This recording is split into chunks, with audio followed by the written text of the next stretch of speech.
এখনো পর্যন্ত যত রকমের আপনারা মালপোয়া তৈরি করেছেন তার থেকে একদমই আলাদা আর একটা ইউনিক উপকরণ দিয়ে আজকের মালপোয়া তৈরি করব।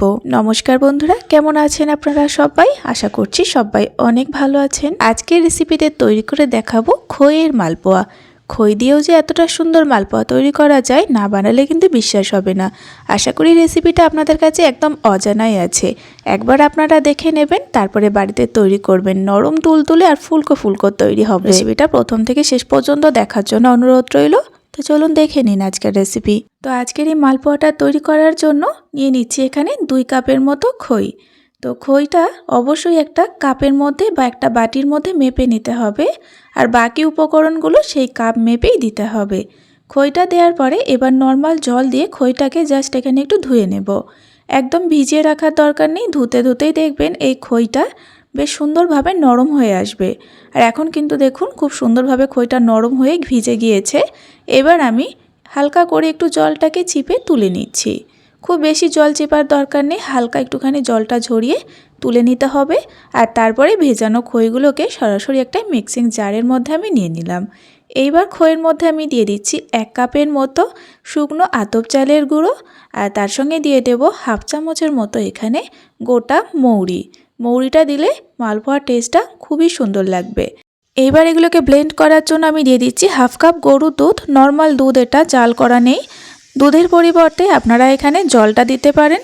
এবার চাপা দিয়ে ভালোভাবে মিহি করে ব্লেন্ড করে নেব। প্রথম অবস্থায় কিন্তু একদমই বেশি দুধ দেয়া যাবে না বা বেশি জল দিয়ে ফেলবেন না, হাফ কাপ পরিমাণে দিতে হবে, সেই কাপে করে মেপেই। দেখুন এখানে খুব সুন্দর করে মিহি করে আমি পেস্টটা করে নিয়েছি। এবার আমি হাত দিয়ে একটা বাটির মধ্যে তুলে নিলাম।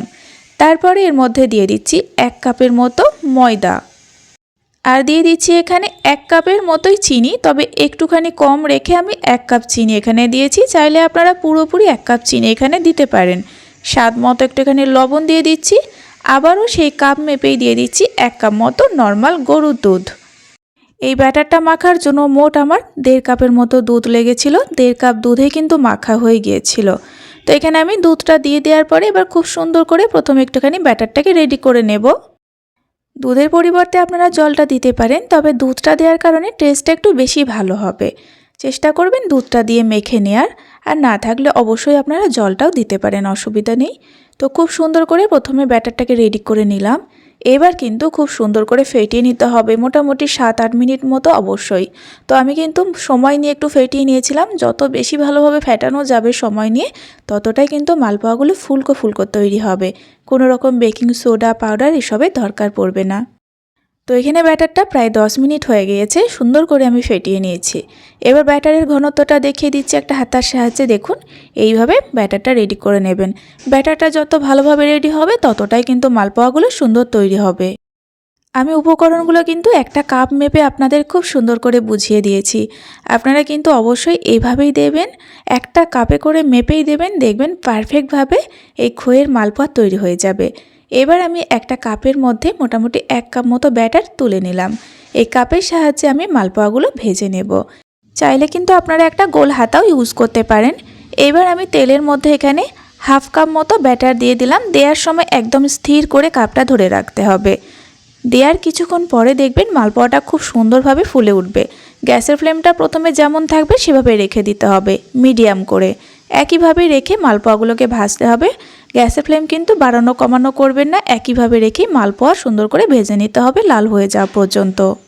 আর অবশ্যই করে তেলটা ভালোভাবে কিন্তু গরম করে তারপরে এখানে মালপোয়াগুলো দিতে হবে। একটা মালপোয়া ভাজতে 2-3 মিনিটের মতো সময় লাগবে। তো এখানে খুব সুন্দর করে লাল করে মালপোয়াটাকে ভেজে নিয়েছি, আর একদম ফুলকো তৈরি হয়েছে মালপোয়াটা। দ্বিতীয়বার আবারও আমি ভেজে নিচ্ছি মালপোয়া। 1 কাপ ব্যাটার থেকে 2টো মতো মালপোয়া তৈরি হয়ে যাবে। কাপ দিয়ে ভেজে নিলে কিন্তু একটু বেশি সুবিধা মনে হয়, আপনারা হাতাও ইউজ করতে পারেন। এই মালপোয়াটাও দেখুন দেয়া মাত্রই খুব সুন্দর ফুলে উঠেছে। আর 2 মিনিট একটু নেড়ে চেড়ে মালপোয়াগুলোকে একটু সময় নিয়ে ভেজে নেবেন, তাহলে ভেতর থেকে মালপোয়াটা সুন্দরভাবে কুক হবে আর মালপোয়াটা খেতে বেশি ভালো লাগবে। তাড়াতাড়ি মালপোয়া ভেজে তুলে নিলে ভেতরটা কাঁচা থেকে যাবে। সমস্ত খইয়ের মালপোয়া কিন্তু একদম তৈরি হয়ে গেছে। বানানোর পরে তো আমি নিজেই বিশ্বাস করতে পারছি না খই দিয়ে এতটা সুন্দর, এতটা টেস্টি মালপোয়া তৈরি হয়েছিল। আমি আজ পর্যন্ত যত রকম মালপোয়া তৈরি করেছি এই মালপোয়াটা কিন্তু অনেক সুন্দর টেস্ট হয়েছিল আর একদম নরম তুলতুলে তৈরি হয়েছিল, ভেতর থেকে জালিদার। এইভাবে আপনি কাউকে বানিয়ে খাওয়ালে সে কিন্তু বিশ্বাসই করবে না সত্যি এগুলো খই দিয়ে তৈরি করা হয়েছে। খই দিয়েও যে এতটা সুন্দর মালপোয়া তৈরি করা যায় আপনারা কিন্তু একবার বানিয়ে দেখতে পারেন। তো বন্ধুরা অবশ্যই তৈরি করবেন একবার। আর আজকের রেসিপিটা আপনাদের কাছে কেমন লেগেছে একটা কমেন্ট করে জানাবেন। তার সঙ্গে ভিডিওটা সম্পূর্ণ দেখে থাকলে অনুরোধ রইল চ্যানেলটিকে সাবস্ক্রাইব করে অবশ্যই পাশে থাকবেন। আজ এই পর্যন্তই, আবারও ফিরে আসবো এরকম কোনো সহজ রেসিপি নিয়ে।